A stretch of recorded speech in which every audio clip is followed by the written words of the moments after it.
Joel, hey, welcome to our decking series, and thanks for being here with us. Thanks, Jim. I was hoping that maybe you could fill in the audience a little bit on your background. I could embellish, but I'll let you tell the facts. Well, I'll keep it brief. So I just recently sold my interest and retired from my deck construction company, West Coast Decks. 30 years. We've been doing it for 30 years. Holy cow. And before that, I managed a deck waterproofing company for close to 15. So I forgot about pretty much my whole adult life has been around decks. Okay. Yeah, I think we had at West Coast Decks, we're probably right around 3,000 projects. 3,000. We'd be considered a medium to large size deck company for most of the years in business there, and about 100 decks a year, give or take. That's awesome. So what I thought we'd talk about today, maybe to start this segment of the series off, would be permits. And I guess to clarify for the viewing audience, we're in the greater Seattle area. Could you talk about some of the things that tend to trigger a permit? You bet. Yeah, that's a big topic, by the way, because there are so many variables that go into whether or not you need a permit and just how complicated that permit process will be. From a deck point of view, it usually is driven by elevation off the ground. So for most of the municipalities around here, anything over 30 inches off the ground is permittable. In other words, you're supposed to get a permit from your county or your city or whatever municipality you happen to be in. I'm sorry, is that 30 inches at the highest point, or is that a 30-inch average, or how do they look at that? High point. High point, okay. So that's a minimum. Anything over that, anywhere on the deck, and you got to get a permit. Okay.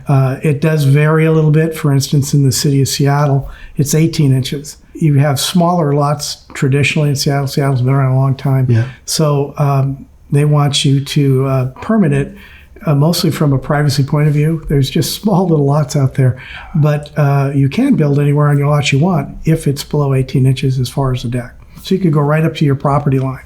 Okay. And that's not always true in all municipalities. For instance, if you're in the city of Redmond, it's 30 inches for a permit. However, you still have to fall within the setbacks of the lot. You can only build so close to your property line, either a side lot or a back lot or a front lot. Okay. And so there are different cities have different rules about what fits into the permittable versus not needing a permit. That makes sense. Could you give us a little bit of an idea of what the application process looks like? If I've got a deck more than 30 inches off the ground, but manageable for my skill set, I want to tackle it. What's my process going to look like for getting a permit? If you're getting a permit, and quite honestly, I recommend anything that requires a permit, you get a permit. It's just it solves a lot of problems down the line. Okay. Code changes every year as far as how we attach decks to the house and how the rails are attached, and it's all gotten way more stringent. And so you just want to make sure that whatever you're putting up there meets code so that it's safe for everybody that uses it, and that when you go to sell your home or move on, that it doesn't have to be remodeled again to bring it up to code. Okay. What I would recommend is wherever you live, start with the city or the county that you're in, and they all have great web pages, and they usually have people that are on a phone. You can call them up and just say, I'm starting a deck, or I'm looking at this. What do I need to know? And there'll be how-to sheets and things to fill out and kind of get you going on that process. Okay. This may not be a fair question, but could you give us maybe a ballpark or a range of what permit fees for deck jobs might run? No. It really depends on where you're at and how big the project is. The bigger the project, the more expensive it's going to be. Okay. The city or county you're in will play a role, because some of them use their building departments as profit centers. In other words, they're trying to make money on each inspection or everything you make, and some don't. Okay. So you for your basic ground level deck, you might be in there $300-400 in one city, and you might be in there at $1,500 someplace else. All depends on where you're applying. Okay. And the other thing that affects that is the complexity of the job. So your basic deck that you can kind of figure out on your own with a little advice is one thing, but when you get into your larger spans and bigger beams or manufactured beams, you're inevitably going to have to get somebody involved, like an engineer, just to stamp something that says the spans and the footing locations and sizes all pass, because the city's going to want that. Okay. that makes sense.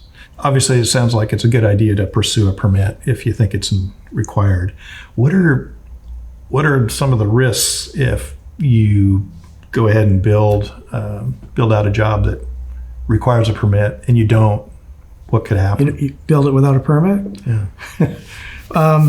Well, I'll preface that to say that my deck company, we've gotten permits on almost everything that required one, just because we didn't want to deal with the what ifs that you're asking about right now. So it's just an added cost to the job that in the long run helps out. So if we don't get a permit and it needs a permit, then for sure you want to make sure you're building it to code, I would say. In other words, do your research. There are web pages you can go to that'll direct you on size of joists and spans and things like that. There are, you can certainly go to a lumberyard like yours and get some advice or some how-to manuals.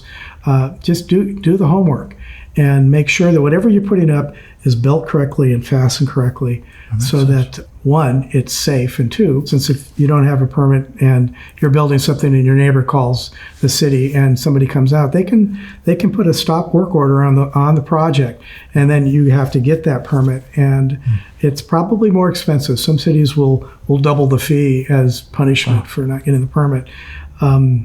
Once again, it kind of depends on where you're at.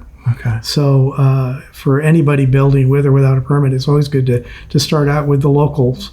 What do you need? What are you guys going to want? And what do I have to turn into you to get the project going? Or what would they expect if I don't get my permit? Yeah.